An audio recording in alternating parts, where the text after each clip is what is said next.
지난 영상에서는 이사 대책에 대한 유튜버들의 반응을 보았습니다. 이번 영상은 그에 대한 Q&A로 영상을 진행하겠습니다. 이제부터 유튜버들의 의견을 하나씩 상세하게 살펴보겠습니다. 전세난 해소가 가능할까요? 아닙니다. 서울 수도권에서 전세 물량은 공급되지 않습니다. 이사 대책에 실효성이 있을까요? 없습니다. 언제, 어디서 라는 구체적인 내용이 없고 성공에 대해서는 부지 확보에서 3년, 인허가 간소화해도 1, 2년, 벌써 4년에서 5년이 소요가 됩니다. 그 이후에 이주, 철거, 착공, 준공에만 최소한 3년이 소요가 됩니다. 아무리 정부가 절차를 간소화한다 해도 토지 조성에 협상이 어렵습니다. 따라서 이번 이사 대책에는 실효성이 없다고 봅니다. 현금청산으로 소유권자의 토지를 개발 용지로 받을 수 있나요? 현금청산이란 부분에서 논란이 가장 심각하죠. 일단 협상이 어렵습니다. 재개발, 재건축의 소유권자는 투자 시에 아파트 입주권을 목표로 하기 때문에 현금만 준다면 협상하기 어려울 것으로 보입니다. 네, 이사 대책이 말하는 공급이란 뭘까요? 공급에는 두 가지 의미가 있습니다. 아파트를 건축할 수 있는 토지를 확보하는 것, 다음엔 입주할 수 있는 주택을 확보할 수 있는 것입니다. 이번 정부가 발표한 5년의 공급이란 주택을 건축할 수 있는 토지, 용지를 확보한 것을 공급이라고 표현한 것 같습니다. 준공에서 입주까지를 공급이라고 해야 하기 때문에 주택 부족난을 해결할 수 있습니다. 입주까지를 공급이라고 보겠습니다. 전세난이 우려된다는 말은 뭘까요? 주택 공급은 최단 5년에서 10년까지 부족하고 적어도 3기 신도시가 공급되는 2026년도까지는 주택이 부족합니다. 그때까지는 계속 전세난은 심각할 것입니다. 83만 가구를 2025년까지 공급할 수는 없다는 의견은 뭔가요? 그때까지는 토지 확보만 하기에도 넉넉한 기간은 아닙니다. 이 정책이 모두를 가난하게 만드는 부동산 정책으로 나쁜 정책이라는 의견이 있어요. 서민들은 돈이 많지 않기 때문에 내가 가진 전세보증금으로 소액으로 주택을 사고자 합니다. 그런데 항상 내가 저축한 돈보다 주택의 가격은 멀리 뛰어가고 있습니다. 그런 서민에게 기다려. 지금 집 살 때가 아니야, 기다려. 내가 싼 주택 공급할게. 그런데 그 기간이 정부에서는 5년이라고 하지만 실제 계산을 해보면 8년에서 10년 정도. 그때까지 서민들은 무주택으로 전세를 돌리면서 기다리라는 말입니다. 이번 대책으로 지난 24번의 대책이 허상이었다는 것을 알려주는 건가요? 그렇죠. 24번째 대책을 발표할 때까지도 정부에서는 주택이 부족하지 않다고 했습니다.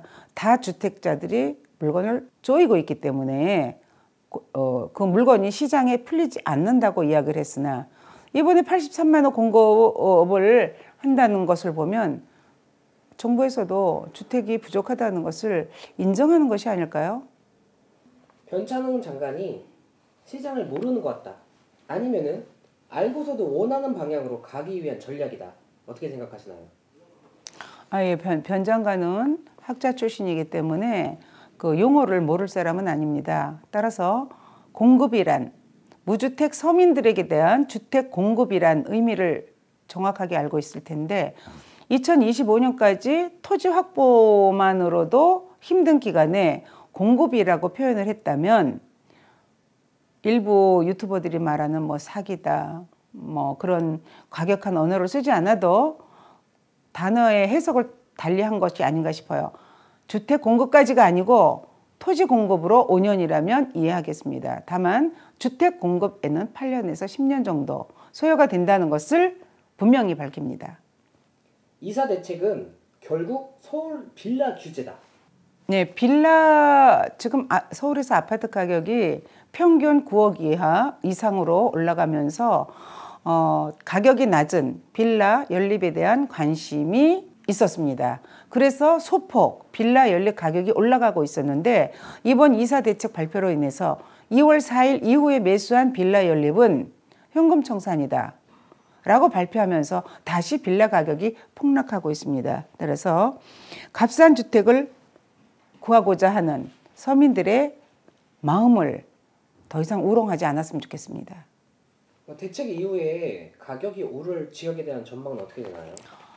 정부에서 지정한 지금 예정지구는 뭐 다 어느 정도 선택이 되어 있다고 하는데 예정지구 옆 신축 아파트가 가격이 오를 전망이 있다고 생각을 합니다. 정부는 여태까지 30, 40 세대들에게 집 사지 말라는 말을 많이 했어요. 네. 그럼 그게 언제까지 사지 말아야 되나요? 정부에서 말하는 것은 3기 신도시가 공급되는 2026년도까지 그리고 이사 대책으로 인해서 구주택이 공급되는 2025년도까지 집을 사지 말고 기다리라고 하는데 실제적으로 값싼 주택을 공급받을 수 있는 시기는 2026년도 123만 호, 2028년도 이후 83만 호 해서 2028년도에서 2030년도까지가 돼야 200만 호를 공급받을 수 있습니다. 이번 대책이 시장을 위축시키는 대책이라는데 어떻게 생각하시나요? 도심 재개발이 공공이 하고 공공이 시행을 하고 이익도 공공과 나눈다 이런 내용이 있습니다. 이런 내용은 더더욱이 혼란스럽고 1년 정부가 10년 공급 약속한 내용을 믿어야 할지 무시해야 할지 서민들은 더 혼란스럽고 방황하고 교란되고 마음이 불행해집니다. 현금 부자들은 지정지역 옆을 찾기 위해 쪽집게 강사들과 매스토어를 하게 될 것입니다. 무주택자 등 실제 수요자라면 2025년까지 주택 가격의 추격 매수에도 좋다. 그렇죠. 그렇죠. 규제 강화, 인허가 부족, 가격 상승 등으로 인해 주택 가격은 3기 신도시가 공급되는 2026년도까지 완만하게 오를 것으로 생각합니다. 따라서 서울과 수도권의 아파트 가격은 올라갑니다.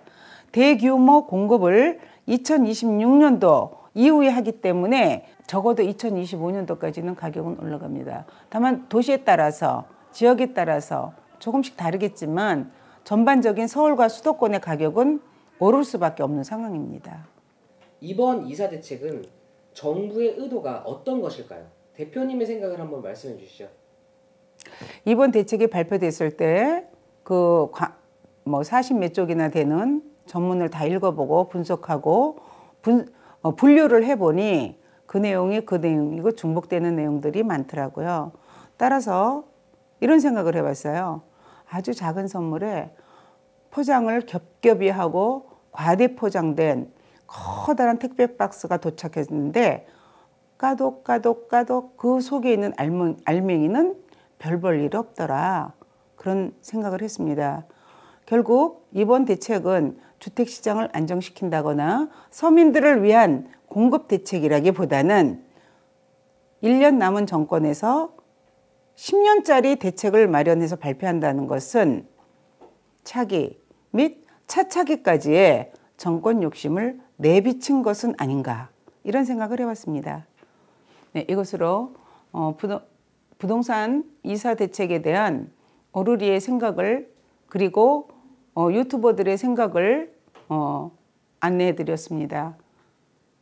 부동산은 오르는 것이 좋고 내리는 것은 불행한 일이라고 생각할 수도 있으나 부동산 가격이 오르는 것이 불행한 사람들도 있습니다. 우리는 이번 정권 동안 내내 지난번 정권보다 더 불행했나? 더 행복했나? 이걸 생각하면 될 것 같습니다.